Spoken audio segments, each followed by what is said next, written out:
Hi friends, నమస్తే. నేను మీ కృష్ణాను. Welcome to Krishna media.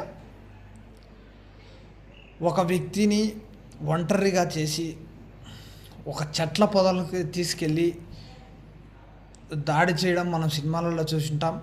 కానీ సోషల్ మీడియాలో యొక్క న్యూస్లో ఎక్కువగా వైరల్ అవుతున్నటువంటి విషయం ఏమిటంటే, ఒక యువకుడిని కొబ్బరి తోటలోకి తీసుకెళ్ళి నిర్మానుష్యమైన ప్రాంతంలో ముగ్గురు యువకులు చిత్రహింసలు పెట్టడం, ఆ చిత్రహింసలను వీడియో చిత్రీకరణ చేసి ఫేస్బుక్ సోషల్ మీడియా ప్లాట్ఫామ్ ద్వారా పెట్టడం, నిందితులు ఏ విధంగా బరితెగించారో ఓసారి అర్థం చేసుకోవాలి. అయితే ఈ యొక్క యువరాజ్ అనే యువకుడిని ముగ్గురు యువకులు ఎందుకు తీసుకెళ్లారు, ఏమిటి అనే విషయాల పూర్వాపరాలు తెలుసుకునే ముందు మన ఛానల్ని ఖచ్చితంగా సబ్స్క్రైబ్ చేసుకోండి. ఇలాంటి వీడియోస్ రోజు ఒకటి మీ ముందుకు వస్తుంది.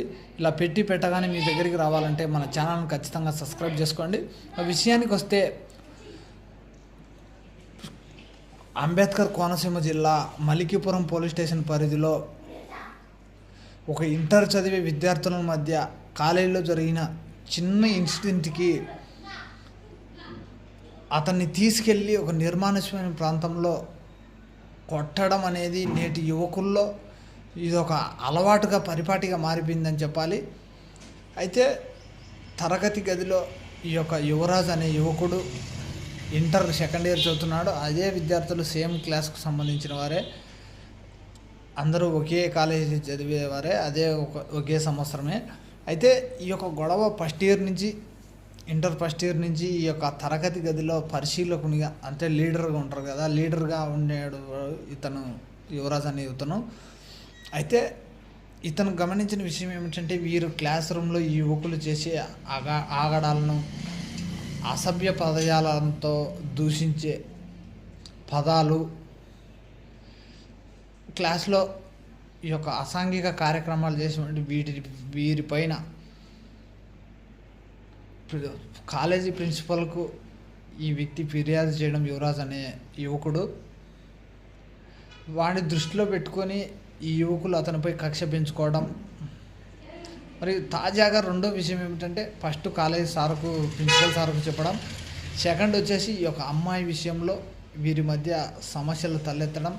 దీంతో ఆ యువకులు అతన్ని ఇది జరిగి 3-4 నెలలు 3 months 4 months అవుతుంది. అయితే ఈ యొక్క వీడియో బయటికి రావడం వల్ల విద్యార్థి తండ్రి పోలీసులు ఫిర్యాదు చేయడం, యువకులు కలిసి వార్నింగ్ ఇవ్వడం జరిగింది. అయితే వార్నింగ్ ఇచ్చి వెళ్ళిపోయింటికినా ఎవరు మామూలుగా సమస్యలు వస్తుంటాయి, ఏదో బెదిరింపులు చేసి ఉండాలి. కానీ ఈ యొక్క వ్యక్తులు మంచి మాటలతో ఆ యొక్క యువరాజ్ అనే యువకుడిని తీసుకెళ్ళి ఒక బెదిరించిన తర్వాత మంచి మాటలతో ఇంకా పోదాంపా, ఇది దవలనే కదా మీ ఇల్లు, ఇడిచి అట్టే వెళ్తామని ఎక్కించుకొని మంచి మాటలు చెప్పి ఒక కొబ్బరి తోటలోకి నిర్మానుష్యమైన ప్రాంతంలోకి తీసుకెళ్లారు.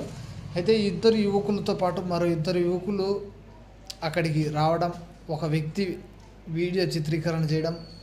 ఈ చిత్రీకరణలో ఆ యొక్క యువకుడిని తలపై, ముక్కుపై, ముఖంపై, వీపు మీద ఎక్కడ పడితే అక్కడ దారుణంగా దాడి చేయడం. ఈ యొక్క దారుణాన్ని చిత్రీకరణ బయటికి వస్తే వీళ్ళ జీవితాలు ఏమైపోతాయి అనే భయం కూడా లేకుండా ఆ వీడియో చిత్రీకరించి ఫేస్బుక్లో పెట్టడం ఆలస్యంగా వెలుగులోకి వచ్చింది. అయితే ఈ యొక్క నిందితులు మనం గమనించాల్సిన విషయం ఏమిటంటే, మెయిన్ వచ్చేసి బాగా వినండి. ఈ యొక్క నిందితులు బాధితుడిపై దాడి చేస్తూ కొన్ని మాటలు మాట్లాడడం ప్రస్తుతం నెట్టింట వైరల్ అవుతుంది. మెయిన్గా ఏమిటంటే, ఈ యొక్క నిందితులు బాధితుడిని కొడుతూ, ఈ విషయం బయటికి వస్తే నీపై SC/ST అట్రాసిటీ కేసు నమోదు చేస్తాం, నువ్వు చాలా ఇబ్బందులు ఎదుర్కోవాల్సి వస్తుంది బయటికి చెప్తే అని యువరాజ్ అనే యువకుడిని బెదిరించడం, ఈ ముగ్గురు తండ్రి పోలీసులకు ఫిర్యాదు చేయడం, ఆ ముగ్గురు యువకులను అరెస్ట్ చేయడం. జువైనల్ హోమ్ 18 ఏళ్ళు నిండి ఉన్నాయి కదా, లోపల ఉన్నాయి కాబట్టి జువైనల్ హోమ్కు పంపించడం జరిగింది. అయితే ఇంకొక విద్యార్థి కోసం, ఒక యువకుని కోసం గాలించడం జరుగుతుంది.